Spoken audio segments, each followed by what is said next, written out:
Hello, everyone, and welcome to another episode of A Bigger Bite, where we break down the biggest movies and TV series over what's going on in media and have deep, meaningful discussions on it.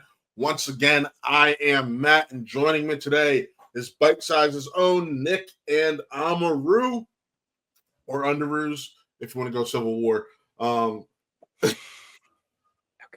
But today we are here to talk to you about someone who never really made it into the MCU until She-Hulk, and then finally got done proper in their own series, and that is Daredevil. So we're here to talk Daredevil Born Again, and I'm really excited to do this because this show blew away my expectations. All right, my face is like this because I'm just trying to do the timeline.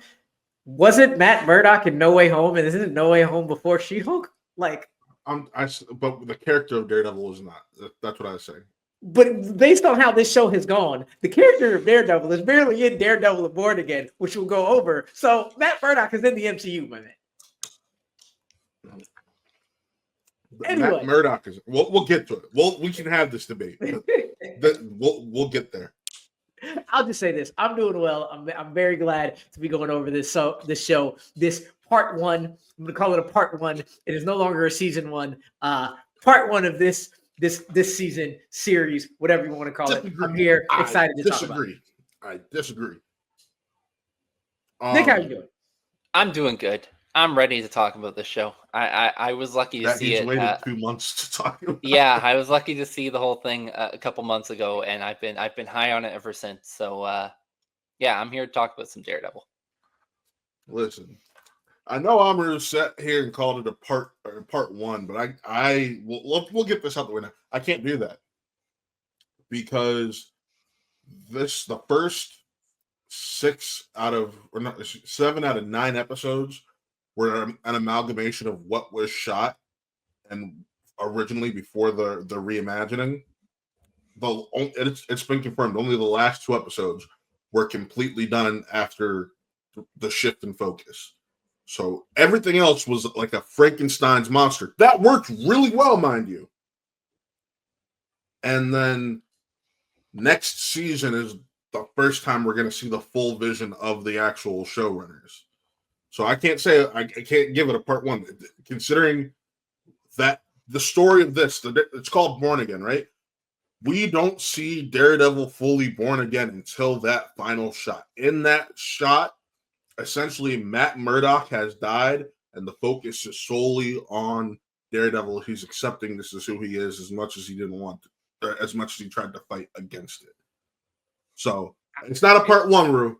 It's very funny because everything you just said would make me think this is a part one. Like, it's literally part one. And I'm only going to do this. We're going to knock this out of the way right now. We're getting into spoilers. If you're watching this show, most of the Bigger Bite is spoiler territory anyway. So we're doing it. I would be with you until the finale, and the finale ended. And then I felt like, oh, this is what people who wrongly say Across the Spider-Verse is half a movie feel like. Because I now know what it feels like to be like, oh, I've just watched half of an entire season. The first part being about Matt Murdock and Wilson Fisk, not Daredevil and Kingpin, which honestly, I absolutely loved. I really, really enjoyed the fact that we did not really get Daredevil and Daredevil Born Again Part 1. I'm going to stop calling it that from here on out. But the first season, I really enjoyed the fact that you even said it. You're talking about this Frankenstein monster. Aside from the one shot series, the one shot episode, I didn't feel a Frankenstein. I felt a good, cohesive show. So I very much enjoyed it. But it's funny the way you saw it, and the way I saw it. We got 2 different things off of it, even though we're saying the same stuff.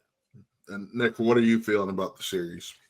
Yeah, I didn't notice the Frankenstein aspect. I think the thing that I did notice is the creators mentioned that they were able to kind of push the envelope as the series went on, and they shot it in chronological order, episode by episode. So I think you kind of get to see what their limitations are and what turns out to be kind of their lack of limitations as to seeing how close they can get it to the Netflix series in terms of the violence and things like that. And I think what you got at the end is a setup that next season is probably going to be just as violent as the Netflix series was, because they learned that they're able to do that. When admittedly, you know, under the Disney banner, you're not quite sure that that's going to be on the up and up. But I think there's a lot of maturity throughout the run of this season. And yeah, it sets you up for an interesting part 2. But even though they changed the plan, I think the end of season 1 only works because of the way you told the beginning of the story. And had they just gone that way the whole way, it wouldn't feel as earned. I got to push back there because I don't know. There are other folks who I talked to, like Winston and Jay, and I've talked with them about it. Felt this is way more violent than the Netflix series, and I rewatched the entire Netflix series before this show. This show, we didn't see bones being snapped in half or heads being exploded with bare hands. Like, this show went past lines the Netflix series didn't even dare. And I watched all of Daredevil and all of Punisher, and those were the 2 most violent of those 4 series. So I think it's more the amount. Go ahead, Nick. I think it's more the amount, because there's violent moments in Born Again, but the violence is very few and far between. They're very particular on when you see those moments, where Netflix's Daredevil and especially Netflix's Punisher are very violent shows overall. And like, just because you're seeing like a bone break or an exploding head, that's gore, sure, but it's not the violence of like the carnival, the carousel scene in Punisher. That's just purely but violent. that's also a full sequence, and that's also because it had full hours plus to do said thing. They're working within the Disney parameters where they're trying to do like 45 minutes, maybe 50-ish tops before you have all that 7 minutes of credits. I almost said trailers, Jesus. That's 7 minutes of credits post show. And that's just, if we hadn't seen this established as Disney Plus's model, I could agree with you. But the fact that I know there's only one episode of Disney Plus television I could think of that went over an hour on purpose, and that was Mandalorian season 2, episode 1. I would say, yeah, it's the violence few and far between, but also you have to take into account, you feel there's more violence because the Netflix series has normally 4 more episodes than what we got for season 1 of this. Each Netflix series was an extra 4 episodes, so there's going to be more violent moments spread throughout. But having just gone through them again, it's really the same amount of violence. There's a lot of brooding and sitting around and waiting. Yeah, I that segues me perfectly into what I actually really enjoyed about the show the most, is that there was no way we were not going to compare this to Netflix, because those are the shows that everybody has the rose-colored glasses. I did not mean to pun that, but that was great. Yeah, rose-colored glasses for the blind people. Because there, at the time, a lot of people also complained, or a lot of us, regular people didn't, who love the show, but a lot of us pundits, people who talk about this all the time, said 13 episodes is too long. You get the lull in the middle, and all that. But then when we look back on it, we love it, so on and so forth. My favorite part about this is I believe it is it's an amazing combination of what you remembered with Daredevil, but how Disney would present it. The violence isn't the violence. They don't let go of the violence. They don't let go of the pacing. They have, to me, that same mid-season lull, but it works so much better in 9 episodes than in 13. So I didn't mind that mid-season start off amazing, ramp it down a little bit to give more character, then ramp it back up again. And I think the same thing happened with the violence, because the mixture of some things that, like, I love the violence, but I also look at it and say, oh, that blood spatter was definitely CGI. That definitely looked fake. That head crushing was definitely a clay model. But I don't care, because one, it's Disney. They're going to make it a little less realistic. And 2, this is Disney showing, no, we hear y'all. This is R-rated. We can't go anywhere else. And it's a mix of the absolutely, oh my God, that looks absolutely real on Netflix. And it's so damn dark. But no, we're still on Disney Plus, guys. We're still a Disney show. You're gonna get a little bit Still of a superhero fakeness show. to remind you. Yeah, you're still gonna get a little of the fakeness, CGI-ness to remind you, like, we're not gonna be we're not gonna be Netflix. We're gonna be Disney, and we're gonna show you how we carried on everything about it into it. I loved how they transitioned that into a Disney Plus show. So you talk about that. I got to talk about the look. I love that it looked more cinematic. One of my biggest complaints about the Netflix series is how it looks like it could have just been shot. And I mean, there's no real cinematography to it. You know what I mean? There's not a lot of too much color grading. It looks like something that could have been shot on a digital camcorder and then just put out with slight edits. And that was one of my biggest complaints while watching that series back, where now you have more of that film look, that cinematic look, and I enjoyed that so much more. It helped enhance the experience for me personally. I think there's positives and negatives to that. I think the one shot in the first episode is almost a little too cinematic. They use a lot of smoke and they use a lot of colors to kind of mask it from being the gritty hallway fights that you saw in the OG series. They're trying to hide their cuts. I get it. Yeah. So I that's why I wasn't as high on the first episode as some people were. I thought it was really good, but I didn't think it was a worthy successor to the Netflix Daredevil. But they did kind of, this is again where the creators, you can tell as the show goes on, that they realize that their limitations aren't as tight as they thought they were. And they start to make something that does feel more real and does feel more lived in as it goes on. Even with the violence, like Rue alluded to, the violence starts looking more realistic in those final few episodes, aside from like the head exploding thing. But it's Which was amazing anyway. It was amazing. Yeah, it's still cool, but it's like cinematic cool. Versus like, you've got to have that like New York grittiness to a show like this. You have to have that Hell's Kitchen like dirtiness almost. And I do find that you start to see that a lot more in the later episodes. And it'll be interesting because if they do a one taker again, I think that they will be able to do something that looks a lot more seamless than what we got in the first episode. Adding on what you said, I think part of the reason it gets dirtier with the episodes is because just like the characters trying to present this clean, new, we're not those people anymore personas, as they start to devolve back into those personas and fall into those bad habits again, you start to see that grit and that grime come along with them. Speaking of that first episode, how many of y'all knew Foggy was dying? And how did you feel when that happened? Because I try not to I don't do that. I don't predict things anymore. I just watch. So I knew one of them was going as things were moving along, and I was laughing in my head because like before the redirect, people were like, what do you mean there's no Foggy? What do you mean there's no Karen? And then 10 minutes in, they knock off Foggy anyway. And I was like, yeah, that makes sense. That makes a whole lot of sense to get one of them out of there. And Foggy is the one that makes it more morally compromising and get Daredevil out of there again to make what I love the most about the show, which is that it's about Matt Murdock. It's about Wilson Fisk. It's not about Daredevil yet. But yeah, Matt, you said you saw it coming. I didn't until about 30 seconds beforehand.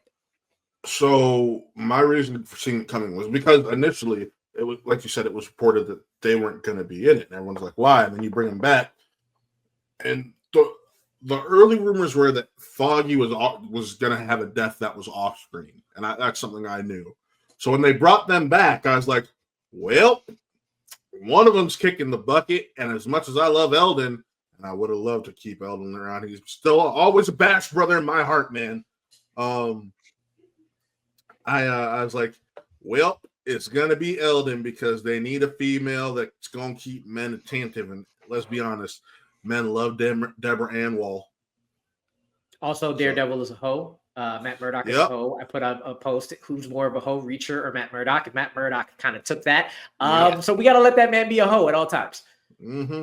And that's kind of why I thought Karen was going to go, to be honest. No, Because I thought you were going to let Matt Murdock be a hoe.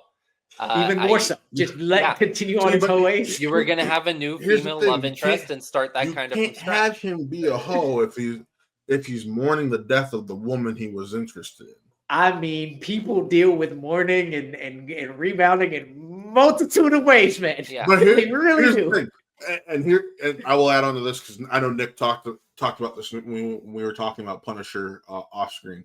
Because Nick mentioned he liked. I remember you telling me you liked the Karen and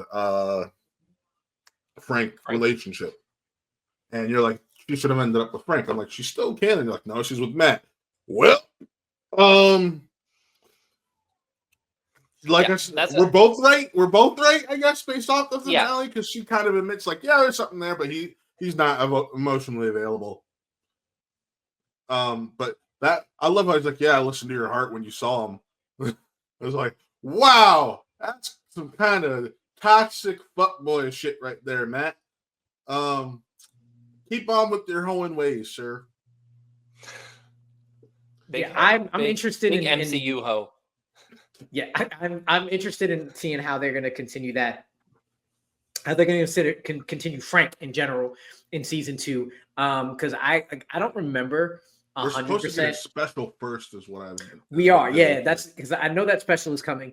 And they said they confirmed season 2 is going to be out in March next year, so that special is going to have to be like they're shooting already, so that it's not like Beyond the Spider-Verse and that bullshit. Right. They actually are doing it. No, I was talking about the special itself because the special hasn't started shooting yet. So I'm curious. I know season 2 is shooting already. That's what I said. That's what I'm saying. I'm curious, like, what is this special going to be, and how are you going to be able to get it out, shot, all the effects and whatnot, in under a year and before season 2 comes out, like what's being reported. What I was wondering about is how much Frank is going to be in season 2, because it's gonna it's mirroring Netflix already. Season 2 of Daredevil was basically Punisher season 1, which was amazing, but some people look back on it and say, well, it became season Punisher and not Daredevil. Season. See, exactly, and I love that season. Anyway, I love all 3 seasons. So I wonder how much he's going to be in that. I love the person second. I like this. I love the person third. I like the second. I do wonder how much it's going to be the Daredevil show, or is it going to be the Daredevil and Friends show? Because I know we're jumping around, but what army are you talking about, Matt? Because that army you have in that bar is going to die in 5 seconds. Well, if you're on Twitter and you've seen the set leaks from season 2, you have some idea. No, I have not, and you don't need to tell me. I wasn't going to give them. I'm just saying you have some idea, and with that, I am going to recuse myself from the conversation in this point. Okay, yeah. I would love it, even if this is on the set leaks that I'm not looking at or not. Like, yes, that army is not an army, and I'm waiting for how much of a setup for actually bringing people back that's gonna be.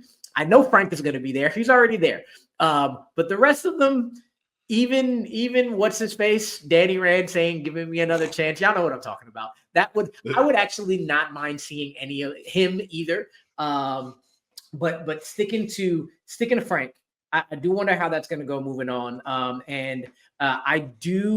tell you this, Nick. You talked about that oneer at the beginning, and I kind of was like, I see the cracks in it, but to me it was a recalibration.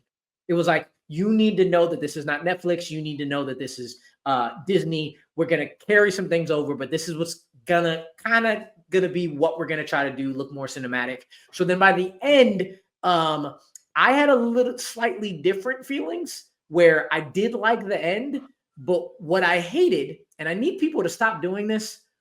Why are we using slow motion anymore?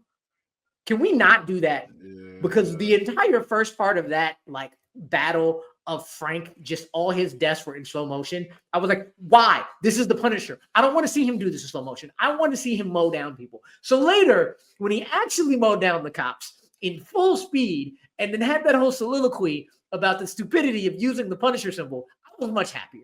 But I will say, like, while I was happy, that first part in the apartment, I was a little like, oh, like, this is cool, but can we not do that anymore?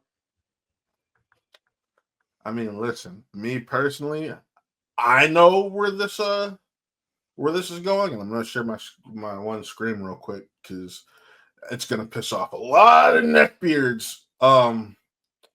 In terms of Punisher, that's where we're going, right there. Because a few years ago, the Punisher, because of seeing how cops and corrupt officials and right wingers and everything took his logo and made it something else, ditched the logo for that logo. And that was a whole comic storyline. And let me switch this back.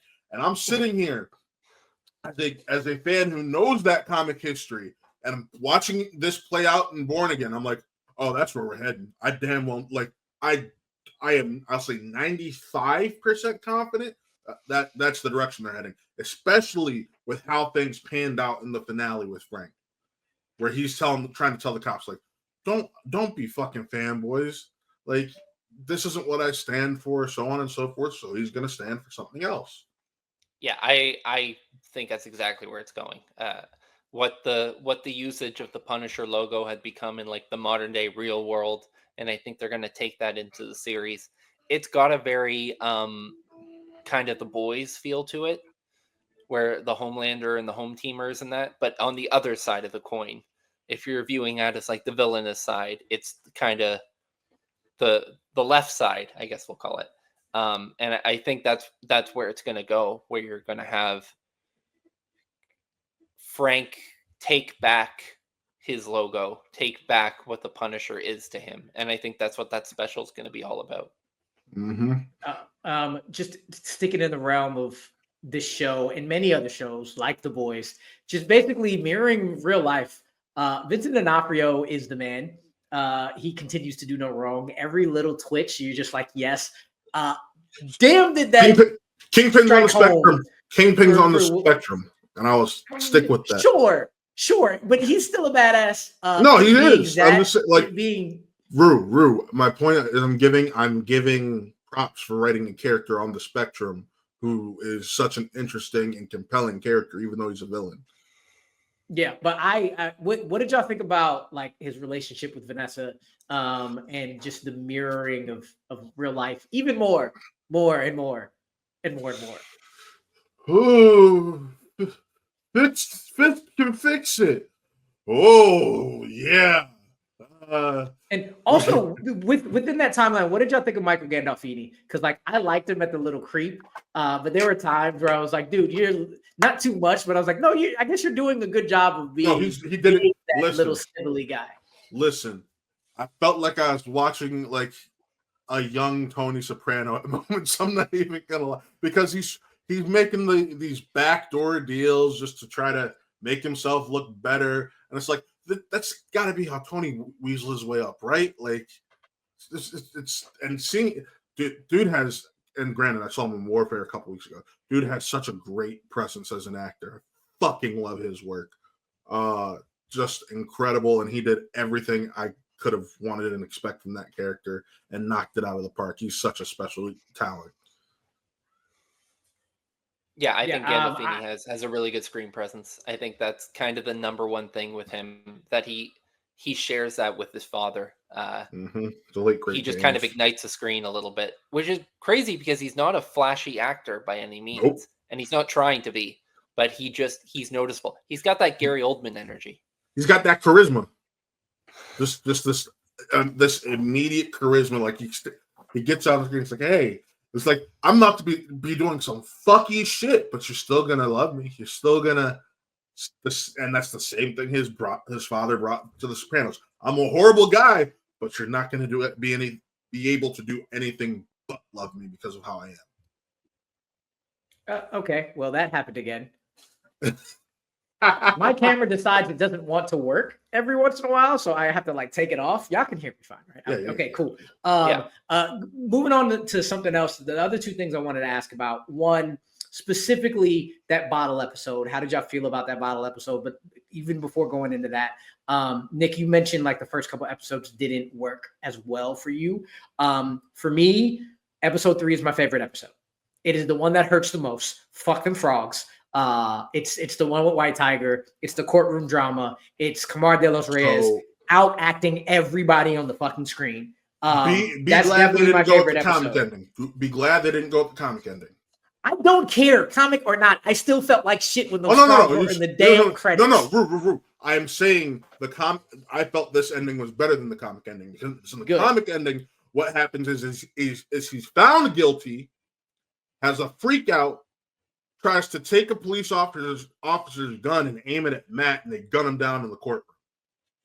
I actually think that would have also been very interesting. I didn't think they were gonna. I didn't think they were gonna find him. I actually did not think they were gonna find him not guilty. I didn't say it wouldn't be interesting, but the turning on Matt, who was just trying to help him, thing is why I was just like, no. I felt like having him be sincere, get out, and then you think he's gonna have this moment of freedom and get to spend time with White Tiger, and ultimately it's cut short. I like that better than what that would have meant.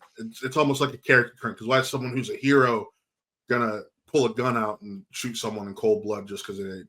You know what I mean? Yeah, that wouldn't have made that part of it wouldn't have made any sense. But him tripping out and trying to go after the cops, maybe. But yeah, Camar de los Reyes was, I think, the best actor on screen the entire series, and it made me a little sad. It makes me sad to know that like he passed away a couple of years ago. I'm really interested in how his niece is going to move forward because she was really good. But that is by far my favorite episode of the season. I'm going to say it again. Fuck them frogs. The cookies just hurt my soul in that credits. What were y'all favorite episodes? And also, what did you think about that bottle episode as I try to figure out this camera? So honestly, I thought that was probably the best episode. The finale is my favorite. But the bottle episode. So here, best episode, I agree, is episode 3. That was my, like, I could sit here and say this is what I was missing from the Netflix series. One of my biggest complaints about the Netflix series is it never focused on Matt.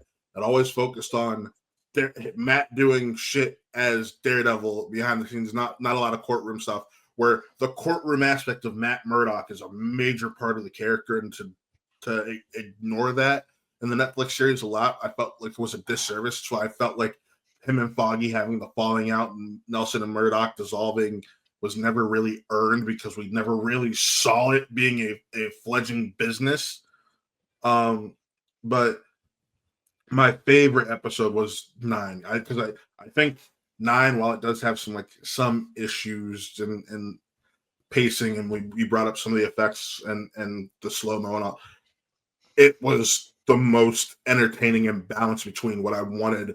Like I said after the premiere, this is what I wanted a Daredevil, going back to cinematography. This is what I wanted a Daredevil show to look like. And now getting that in a full episode scale with the character of Daredevil and the action and everything you like from the Netflix series, but giving it that Disney spin as you brought up earlier. That's why episode 9 is my favorite to go back and watch. I'm a victim of the binge model in that because I watch these all in one shot, episodes don't stand out in the same way. But I will say the courtroom episode is when I started to turn my opinion on. This is they're gonna get to that Netflix style show. They just need a little time to get there. I think the other one that stands out to me is the second episode with Frank. The first one, I didn't really know if I loved what they were doing with his character, but when he comes back and he gets to be like Frank Castle, that's the finale too. That's the finale, yeah. Yeah. That's when I probably that stuck out to me the most, for the simple fact of when you meet him the first time, it didn't really even fully feel like Frank. Like it felt like just John Bernthal. But it didn't really feel like the intensity of a Frank Castle, and you saw that a lot more when he makes his secondary return. Quick aside, Matt, quick aside, Nick, you saw that amateur, right? Amateur 2, no, I didn't. Yes. You saw that. I promise you, when John Bernthal came up in the amateur, I was like, he just got off the Daredevil set because he has the exact same cut, beard, everything. Except the amateur before Daredevil. Did a scene and went right back because he looks exactly the same. When I watched it, I was identical. Like, that's Frank Castle. What are we doing here? Frank Castle with comedy, with a more comedic tone. I don't know if either of you saw the Amateur 2 yet, but No, the amateur, not the accountant. I've seen, okay. Not the accountant, the amateur, the movie with Rami Malek. He's also Sorry. into that. Yeah, he's Jesus. also into that. But I was saying he looks exactly the same. It's the same haircut. I swore he did that episode 4 and then went to go do the amateur and came back and cut his hair. Anyway, go ahead, Matt. You said you had disagreed about something. I'm sorry. Well, no, I was just reading. Fuck, you put me on. I read it. Since it's fresh in my mind, and I forget what Nick even said. Damn, I can't remember. Nick was talking about liking the new Frank coming back and not the first one. Oh no, I disagree because it shows you how broken. Like it's Frank's pattern. Like that's just who the character of Frank is. He after shit goes down, because I forget how. Because Daredevil season 2, or excuse me, Punisher season 2, so ass it's forgettable. Like I forget how it ends, but he's now back in hiding and everything just because of he gets outed as being alive. That I do remember. So now he's got to go back in the hiding. So him being broken down and feeling a bit defeated makes sense, and that's why I wouldn't want to come out and do anything. Just like Matt was like, that's why Matt's like, why'd you kill him? It's like, I didn't kill him. And trust me, I haven't been doing shit. Like it works as the character Frank me, because that's just Frank's patterns. He'll come out and do his Punisher thing for a bit. Something happens, the PTSD, depression, whatever you want to call it, will hit, and he goes back into like his shell and does his loner shit and gets bearded and fuzzy, and that's just who he is. I like John Bernthal in this role. Any version of Frank Castle with him in it is beautiful to me. I think the last thing I have, just going back to like that, I do like that the 9 episodes allows for that high, low, calm, high. The bottle episode. The very first time I was looking through it, I was like, this is a little weird. And then as I remembered growing up in the 90s, watching Angel, watching Buffy, and having those kind of episodes, I was like, oh, wait a second. This is how television used to be and should still be when you have a week-to-week format. You get those little things. Maybe this was a product of the very first iteration before the reshoots, but I thought it was a fun way to bring Yusuf Khan in, a fun way to have Matt be Matt. They had one of the most gruesome little injuries at the end of it. So I enjoyed that bottle episode after like going through it. It kind of, again, it shows how the 9 episodes flows better than 13. And again, brings you back to simpler times of like, no, let's just get these little pieces that do move things forward, but you don't necessarily have to be like part of the bigger picture. No, I think you nailed it. Okay. Then.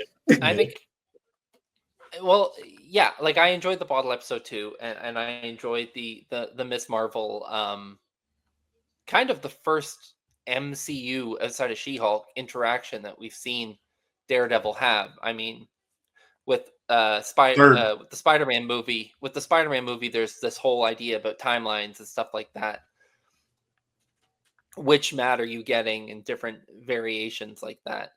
But I think this one, it's interesting. I definitely hope that we don't see like Daredevil in like a Miss Marvel season 2 or something like that. But it was a fun, cute little side episode. I'm with Rue. Like the idea of a bottle episode in general is something I think is sorely missed on weekly TV, and something I would like to see come back. But the other standout thing I thought was the introduction of the Muse character. I thought he looked cool as hell for one. But what do you guys think about the way they handled his character from begin to end? And did he have more steam to him, or do you think that was kind of the right arc beginning and end for him? I think it was the right arc. Yeah. I think the arc was good. I kind of wish it was fleshed out a little bit more over the season. Just a slight tad bit more. I see why Wilson needed to be the focus. Just going into it, I thought Muse would have a longer run. So like, what was it? Not including like the end of the episode 4 where you barely see him. It's episode 5, 6, 7 that he's in, or 6 and 7 only because he's not in 5. Because that's the bottle episode. It's like a 2 episode run and then 2 scenes. I was thinking he was going to go across 4 or 5. Same arc. Arc is great. I like where they sent him. I like how they introduced him. I like how they connected him to what's her name, Heather, which at first I thought was a great character, and then ended up being, I don't know how an intelligent psychiatrist kind of swerves even with the propaganda and that's, I think that's the one character in this show that I was really high on at first, and then just as every episode continued, I was like, how? Again, as someone who knows the comics, they did their job. That's all I'll say. Then I wouldn't have liked her character in the comics either, just because it doesn't make sense. That's what I'm letting you know. It doesn't make sense to me how, again, you're a psychiatrist, you're writing about vigilantes, and when she said, "I saved myself," what are you talking about? Like, you saved yourself partially, but like completely disassociating while having Fisk and Vanessa as your client, as again a very strong, or introduces a strong, intelligent character, then not having nuance. At least I just feel like it was a turn anyway. But having him go in there, having that be the inciting incident, I liked the arc. I just wanted it fleshed out. I thought it was going to be fleshed out over maybe 1 or 2 more episodes, and not just 2, really, or 2. I think you did bring up an interesting point, though, Rue, because I do think if you're going to look at kind of a negative of the series, for me a little bit, is in the writing of the female characters. This iteration of Vanessa, I didn't find as interesting or as well done as you were starting to get to her in the Netflix series. Yes, the therapist character, again, Heather, like, she started off interesting, but she kind of fell out. And Karen, there's so much to go on beforehand. You just don't get enough of her in that sense. So I do think that's something it could definitely strengthen in the second season, is writing the female characters with a little bit more, I think nuance was a good word, but just a little bit more fleshed out, and give them a little bit more story than kind of feeling like tropes. Like Vanessa kind of feels like a trope a little bit, where I thought we got a lot more of her character in the OG, and now she just kind of becomes like the villain that's counteracting Wilson, and it's art like will they won't they kind of vibe. I don't know if that's necessarily, it doesn't give her the power that I think they want her to have, for me at least. I agree and I disagree, but here's the reason that I will say, here's why I agree, but it ties into why I disagree. I agree that she feels like she's working against Wilson, but it's really not. She's just working to get her husband back, the man she fell in love with. Ultimately, though, what I think the biggest issue is the fact that a lot of her development as a character, we just get told about it. Happens off screen. It's the, oh yeah, she's now the kingpin, for lack of a better, like, she's the kingpin now. She's the one who took over, because we know Wilson was off doing his shit in Echo, and just having this mental recovery after Echo shoots him in the eye. So like at the same time, I feel like if we had gotten more time to see that, you might not feel the same way. You know what I mean? Because no, I think you nailed it, Matt. I think that's exactly what it is. Because yeah, you're telling me that she is this fearsome, like, crime boss, basically, and you never show me that she is. Like, you've never earned it. And even with the thing about the shooting, when it comes to light that it was Vanessa, like, it doesn't even feel within the character, because I've never seen that side of the character. She always shows almost sympathetic instead of the viciousness that Wilson has. Rewatch the end of Daredevil season 3. It's towards the back half of season 3 where she starts to. Oh, I'm speaking specifically this Vanessa. Oh no, I'm saying you can. It's the reason it didn't bug me as much as, again, I came off the rewatch. You could see that shift into this character. Like, I still felt it, but it didn't, like, because I came off of the Daredevil rewatch that I did. I'm like, well, I started seeing the shift, so I'm able to mentally make this jump in my head that she's just, in this time that we saw Wilson but didn't get to see her, that she's just filled that gap naturally because of how he was almost pseudo grooming her to do so. Or my counter to that, my counter to that would be they do a good job of establishing all the other characters without the Netflix series being a part of it. And I don't think Vanessa they do. But I think right away you know who Karen, even if you've never watched Netflix's Daredevil, right away they tell you this dynamic between Karen, Foggy, and Matt. Right away they teach you about Wilson, even though he's already been in Echo and other Disney Plus series like that. But I Hawkeye. don't think for Vanessa they expect you to have watched Netflix to earn that. And when you're not giving her that same background that you're giving the other characters, then that's a flaw to me. But again, they're also you can say they're also expecting these people to have watched the other MCU shows. So it's not that they're expecting you to watch the Netflix show; it's that they're expecting you to have seen the MCU to have for younger audiences whose parents are letting them watch this. They're expecting you to have seen Hawkeye or Echo, and that's why you have that kind of connection to Kingpin. They expect you to have watched She-Hulk, and that would have connected the younger audience to Daredevil. And I feel like I have a friend who told me like, I need to watch this show, and I'm like, or to watch the Netflix show beforehand, and I'm like, no. And he finished it. And he's like, I'm going back and watching the Netflix show now. I still enjoyed it overall, but that death didn't hit me. Like how Vanessa Fisk is set up worked for him. It just worked because he's like, okay. Because he didn't have that connection. So while you have that pseudo connection, so you have an idea of how she's felt to you in the past, for newer viewers who don't really know her, it worked. I think that's where I'm at. Well, speaking quickly on a point you made before, Nick, female characters, the one female character that like I think they did kind of almost perfectly giving her screen time was BB. I love BB's complexity in this. I think she's set up to have a really, really complex season 2, and using the BB report to show the grittiness of New York adds to her character too, because it's hers. But she's one I really, really enjoyed. In terms of Vanessa, I agree with both of you in this part, where I liked Vanessa here because it gave me the aftermath and the complicated character depth of the aftermath of both her story and Wilson's story. How do they reconnect? How, after she gets the power and after she does all this, what kind of woman is she going to become? And I didn't really feel like she was just a plot device for Wilson. I think they were in tandem and they were like pushing each other up. But I did miss figuring out how she became the crime boss, especially seeing it before. I do feel like that part was missing. And I don't know, maybe a flashback, maybe something to fill that in and saying, oh yeah, she was the crime boss. That is missing, but not having the connection. Not having the connection and just seeing her there. I do think they gave us still a very good, complicated character, because the aftermath for me is just as interesting as her building up to be the crime boss. So I mean, like, very, very valid points all around.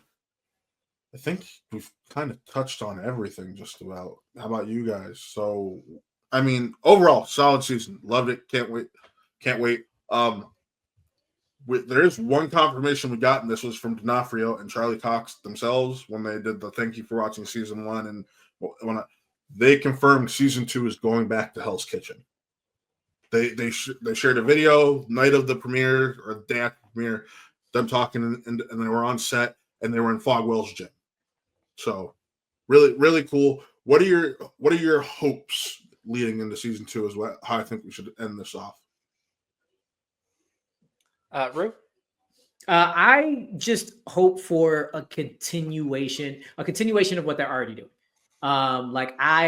There was nothing big in the season that felt bad or felt wrong. What I do want some defenders. I really do, but I want them to be able to blend it in a way that it still feels like Daredevil. Because I think you get one.